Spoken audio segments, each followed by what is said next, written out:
اب کچھ خبریں عالمی منظرنامے سے۔ غزہ میں قابض صہیونی فوج کی وحشیانہ کارروائیاں جاری ہیں۔ 24 گھنٹوں میں 180 سے زائد فلسطینیوں کو شہید کر دیا گیا۔ اسرائیلی بربریت کے نتیجے میں شہداء کی تعداد 21,507 تک پہنچ گئی۔ غزہ میں نصیرات کیمپ، خان یونس، رفح سمیت دیگر علاقوں پر اسرائیلی حملوں سے مزید کئی فلسطینی شہید اور زخمی ہو گئے۔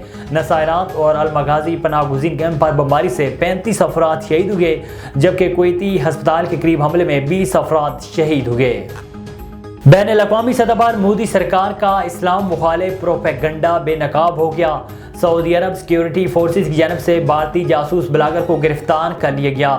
مودی حکومت اور اس کی میڈیا کارکنان مختلف ممالک میں گھناؤنی کارروائیاں کرنے سے باز نہ آئے۔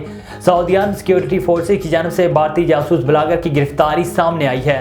دسمبر کو سعودی سیکیورٹی فورسز نے 18 بھارتی بلاگرز زہاق تنویری کو سعودی مملکت کے وفات کے لیے نقصان دہ سمجھی جانے والی سرگرمیوں کے الزام میں گرفتار کیا۔ زہاق ایک بھارتی صحافی ہے جو RSS اور مودی کے حامی خیالات کے لیے پہچانا جاتا ہے۔ لندن میں مقیم معروف سینئر کشمیری حریت رہنما پروفیسر نذیر احمد شال طویل علالت کے بعد انتقال کر گئے ہیں۔ پروفیسر نذیر شال کی عمر 70 سال تھی۔ وہ گزشتہ 2 ماہ سے علیل اور لندن کے ایک اسپتال میں زیر علاج تھے۔ انہیں گردے اور سانس کا مرض تھا، جس کے باعث ان کی طبیعت خراب ہوئی اور وہ آج خالق حقیقی سے جا ملے۔